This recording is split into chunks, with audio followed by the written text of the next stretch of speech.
It was the winter of 1944. A bitter, frozen silence hung over the once proud cities of the Third Reich. Smoke rose from distant factories bombed to ruins. Once unstoppable panzer divisions now stood motionless, starved of fuel. And deep inside underground bunkers, Hitler's generals stared at maps that no longer told stories of conquest, but collapse. In those cold command rooms, the atmosphere had shifted. Gone were the confident voices that once boasted of victory in Moscow, Paris, or Warsaw. Now the men who had built an empire through blitzkrieg and blood knew the unthinkable. The war was lost, but none of them dared to say it aloud. From the snowy forests of the Ardennes to the smoldering rubble of Berlin, the German high command clung to an illusion. Orders were still being signed, armies were still being moved on maps, and the Führer still demanded victory or death. Yet behind closed doors, whispers of defeat spread among even the most loyal officers. Men like General Heinz Guderian, Field Marshal Gerd von Rundstedt, and Albert Speer began to understand that Germany was fighting not for triumph, but for survival. This is the story of the final months of the Third Reich, when Hitler's generals faced a truth they could no longer deny, when the pride of a military machine began to crumble under the weight of its own delusion, and when the war's outcome was no longer in question, but the cost of admitting defeat became unbearable. It began in the snow-choked ruins of Stalingrad, a place that swallowed an entire army and, with it, the illusion of German invincibility. The winter of 1942-43 marked the first time the Wehrmacht met an enemy it couldn't crush through speed, surprise, or firepower. The frozen streets became graves for tens of thousands of soldiers who had once marched under the banner of victory. The Sixth Army, led by General Friedrich Paulus, had been promised glory. Instead, they found themselves encircled, out of ammunition, and abandoned by a leader who refused to accept reality. For months, they fought in the shadows of collapsed factories, surrounded by Soviet artillery that rained destruction day and night. Soldiers burned furniture to stay warm, ate horses, and then, when nothing was left, boiled leather straps just to survive another day. The radio transmissions became quieter, more desperate. "Our strength is fading," one message read. "Where is relief?" But there would be none. When Paulus requested permission to surrender, Hitler refused. He demanded the impossible, fight to the last man. "The Sixth Army will stand fast," he declared, as if sheer will could defeat starvation and frostbite. The surrender in February 1943 was a turning point. Over 90,000 German soldiers were taken prisoner, though most would never return home. The defeat wasn't just military, it was psychological. For the first time, the officers of the German High Command began to question whether victory was even possible. Reports from the Eastern Front painted a grim picture. The Red Army was no longer retreating, it was advancing. For years, Hitler's generals had believed that the Soviet Union was a collapsing house of cards. Now they saw that the house stood firm, and their own was falling apart. Inside Hitler's Wolf's Lair headquarters, the atmosphere grew toxic. He lashed out at his generals, accusing them of weakness, of lacking faith, of sabotaging his vision. Men who had once been his trusted strategists now walked on eggshells, knowing that disagreement could mean dismissal, or worse. Field Marshal Erich von Manstein tried to persuade Hitler to allow tactical withdrawals, to regroup and preserve his armies. "No," Hitler barked. "Retreat means defeat. We hold our ground everywhere." It was an order that condemned hundreds of thousands more to die. In private, the generals began whispering their doubts. General Heinz Guderian confided to a colleague, "The Führer no longer sees the battlefield, only his fantasy." Rundstedt muttered that the war was lost, but dared not say it aloud in Hitler's presence. Loyalty, fear, and pride had created a cage around them all. Even those who saw the truth couldn't act on it. By the spring of 1943, the myth of the unstoppable German war machine had shattered. Stalingrad had shown the world, and the Wehrmacht itself, that the Reich could bleed, could falter, and could lose. Yet instead of facing reality, Hitler doubled down, ordering new offensives and promising final victory. His generals, though inwardly defeated, obeyed. The turning point had come and gone. But instead of changing course, the men who might have stopped the war's madness were already too deep in it to turn back. The illusion had cracked, but the denial had only just begun. After Stalingrad, the cracks in Germany's war machine became impossible to ignore, yet Hitler refused to see them. His generals, men who had built their careers on precision and discipline, now found themselves watching a leader detached from reality. The year 1943 was meant to be a year of recovery. Hitler promised that Operation Citadel, the attack on the Soviet salient at Kursk, would regain the initiative on the Eastern Front. But deep down, many officers knew the truth. They were no longer the hunters. They were the hunted. In the planning rooms of the Wehrmacht, tensions simmered. Field Marshal Manstein warned that launching a massive offensive before their new Tiger tanks and Panther tanks had proven reliable was a dangerous gamble. Guderian echoed the same concern, calling the plan a waste of men and machines. But Hitler, consumed by his obsession with delivering a decisive blow, dismissed their caution. He wanted a symbolic victory, one that would erase the humiliation of Stalingrad and restore his image as the infallible commander. When Operation Citadel began in July 1943, the reality was brutal. The Soviets, having learned from past defeats, had prepared immense defensive lines, minefields, trenches, and thousands of anti-tank guns waiting for the German armor. As panzers advanced, they were met not by panic but by precision fire. Whole battalions of tanks were reduced to smoldering wrecks within hours. Radio transmissions crackled with panic. "We can't break through. They're everywhere." Luftwaffe pilots, once masters of the sky, were outnumbered and overwhelmed. The Red Air Force now controlled the air, something that would have been unthinkable just 2 years earlier. When the offensive finally collapsed, it was clear that Kursk had marked another irreversible turning point. The Germans had thrown everything they could into one last major assault on the Eastern Front and failed. The Red Army was now stronger, better equipped, and relentlessly pushing westward. In Berlin, Hitler raged against his generals, accusing them of cowardice and incompetence. But privately, many of those same generals had come to a grim realization. Germany could no longer win the war. Field Marshal von Kluge confided to his staff, "We fight now only to delay the inevitable." Yet, for all their despair, few dared to challenge Hitler openly. The Nazi regime's grip on the military was absolute. Loyalty wasn't optional. It was survival. Officers who questioned orders risked being branded traitors. The ghost of Stalingrad haunted them, but fear of the Gestapo kept them silent. Even as the front lines began to crumble, Hitler continued to demand offensives that no longer made sense. He refused to withdraw troops, refused to give ground, and refused to admit that the tide of war had turned. His generals followed orders, their pride mixed with quiet hopelessness. By the end of 1943, one thing was certain among the high command: Germany's fate was sealed. But none dared to be the one to tell the Führer that the empire he had built was already dying. By early 1944, the war's illusion of control had completely vanished for Germany's top commanders. The Allied bombing campaigns were devastating industrial cities night after night, while the Eastern Front consumed men and resources faster than they could be replaced. Reports coming from intelligence officers painted a picture too grim to ignore. The Soviets were massing unimaginable numbers of tanks and soldiers, while in the West, the Allies were preparing something big, though no one yet knew where or when it would strike. Inside Hitler's Wolf's Lair headquarters, generals tried to reason with him, but the Führer was living in a fantasy world built on stubborn denial and blind faith in his will to victory. Generals like Rommel and Guderian had begun to think beyond victory. They were now focused simply on survival, not of themselves but of Germany itself. Rommel, commanding defenses in France, inspected the Atlantic Wall and realized the horrifying truth: the so-called impenetrable defenses were a farce. He described them as a bluff that won't last a day under real attack. When he reported this to Hitler, suggesting that mobile defenses and flexible tactics would better counter an invasion, Hitler dismissed it outright. He demanded that every inch of ground be held to the last man.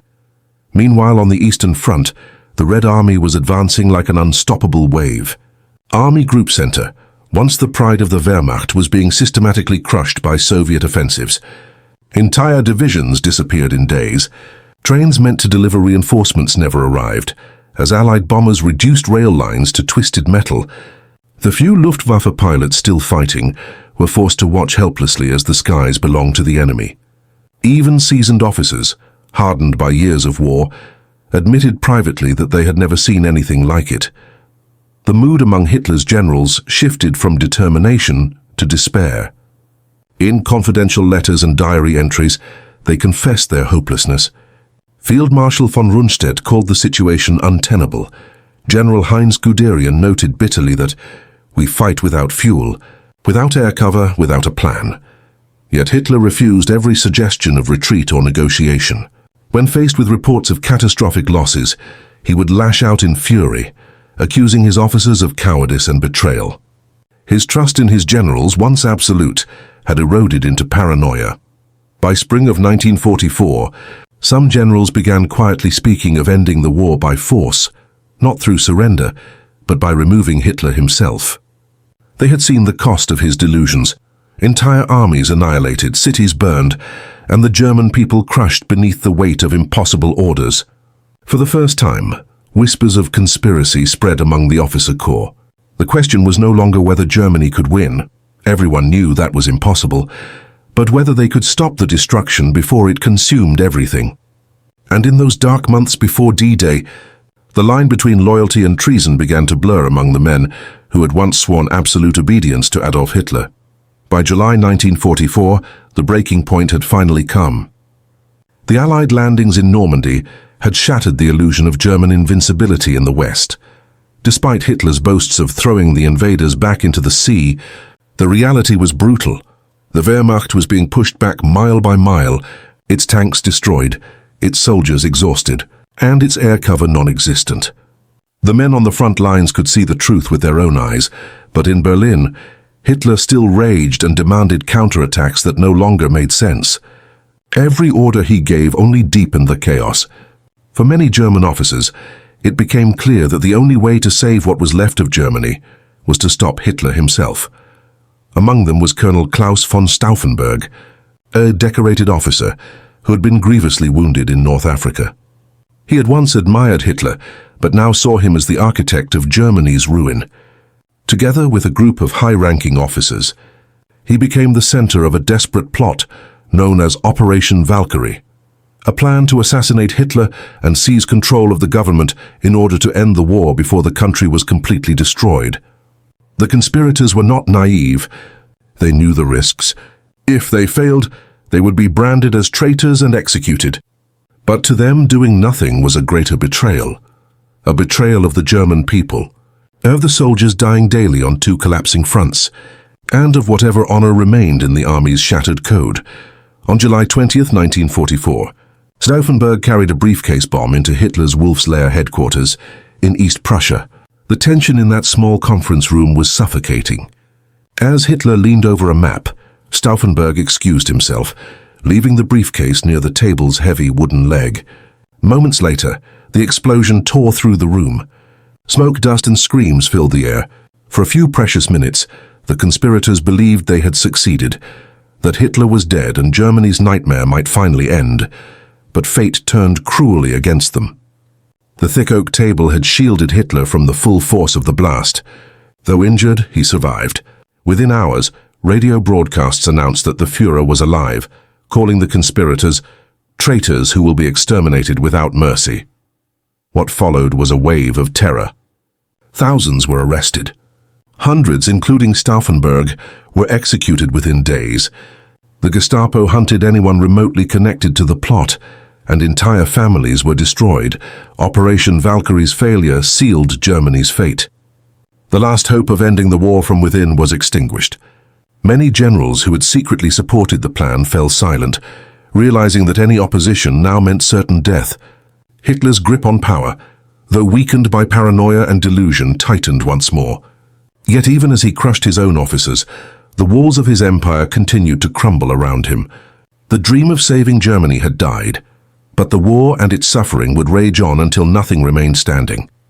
As 1944 turned to 1945, Germany was collapsing on every front. The once proud Wehrmacht was no longer an unstoppable war machine, but a desperate, shattered force fighting merely to survive. The Allies had crossed the Rhine, and Soviet armies were advancing relentlessly from the east. Every German officer knew the truth. The war was lost. but saying it aloud was still considered treason.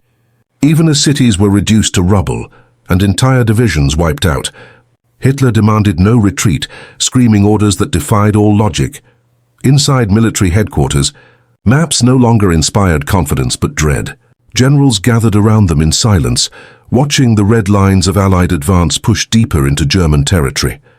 Field Marshal Gerd von Rundstedt, once one of Germany's most respected commanders, had already told the High Command months earlier, "Make peace, you fools." But Hitler refused to hear it. Rundstedt was dismissed, again. The same fate befell others who dared to speak honestly.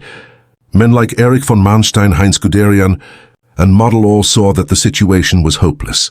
Yet they continued fighting, bound by duty, fear, or denial. By February 1945, it was no longer a war of strategy. It was a war of survival.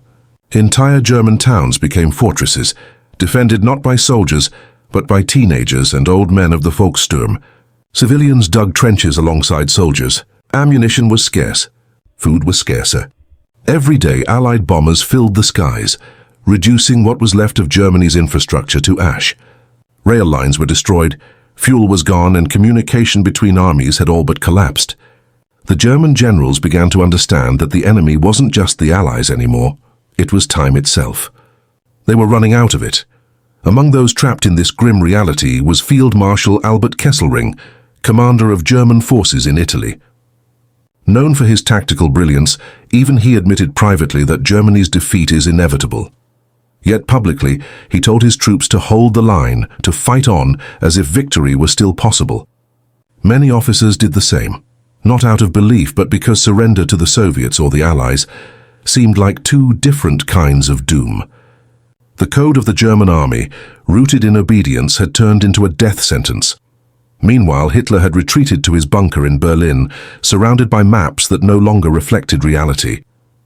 Reports from the front were sanitized to preserve his illusions, but the generals around him could no longer deny what they saw. Germany's war machine had run dry. Fuel depots were empty, tanks abandoned, planes grounded. The once feared Tiger tanks were now useless hulks scattered across muddy fields, victims of mechanical failure or lack of gasoline, and yet Hitler's orders continued. He commanded counterattacks from divisions that no longer existed. He berated his generals for cowardice while entire cities fell. It was madness, and the generals knew it. Many whispered that the war should have ended months ago, but by now there was no stopping it. The machinery of destruction had gone too far, and Germany was caught in its own firestorm. In the final days of April 1945, as Berlin lay in ruins and the once mighty Reich crumbled to dust, the last remaining German generals found themselves presiding over an empire of ashes. Communication had all but collapsed. Commanders were cut off from one another, surrounded and hunted. The once proud German army, feared across continents, was now scattered remnants, battered, starving, and disillusioned. Many generals, now trapped in the chaos they once controlled, faced an impossible truth. It was over. But for some, admitting that aloud was still unthinkable. In the Führer bunker beneath the wreckage of Berlin, the atmosphere had become surreal. Hitler, gaunt and trembling, still issued orders for armies that no longer existed. Generals who came to see him were confronted not with the confident leader of the 1930s, but a broken man, clinging to delusions. When Field Marshal Wilhelm Keitel and General Alfred Jodl brought reports of total collapse, Hitler accused them of betrayal, shouting that Germany would rise again if only his men fought harder. But outside those bunker walls, reality told another story. The Red Army was already in the city, artillery shells crashing just streets away. Across the front lines, many German commanders were making their own choices. Field Marshal Walter Model, once called Hitler's fireman for his ability to restore broken fronts, refused to surrender. Surrounded by Allied forces in the Ruhr pocket and unwilling to face capture, he took his own life. General Walter Wenck, leading the remnants of the 12th Army, defied Hitler's order to attack and instead turned west to rescue civilians and soldiers trying to flee the Soviet advance. His men carried thousands of refugees to safety, surrendering to the Americans instead of the Soviets. Acts like this were not defiance for glory. They were the last attempts to save lives in a war long since lost. On May 1st, News spread like wildfire. Adolf Hitler was dead. The man who had promised a 1,000-year Reich had taken his own life, leaving his generals to face the wreckage of his ambitions. Grand Admiral Karl Dönitz, appointed as Hitler's successor, immediately began negotiating surrender terms, knowing resistance was meaningless. For the generals still in the field, the moment brought no victory and only silence. There was no cheering, no pride, just exhaustion and relief that the nightmare was ending. When Germany finally surrendered on May 8, 1945, V-Day, the war that had consumed the world was finally over. Millions lay dead, cities burned, and Europe was forever changed. The surviving generals were captured, interrogated, and tried. Some would spend the rest of their lives in prison, haunted by what they had helped unleash. Others quietly faded into history, their names synonymous with both brilliance and destruction. In the end, the truth was undeniable. The war had been lost long before it ended. The generals had known it. Many had even said it.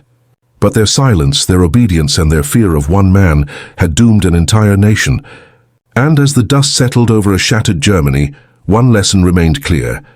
It wasn't the moment of surrender that marked the defeat. It was the moment when the truth was ignored.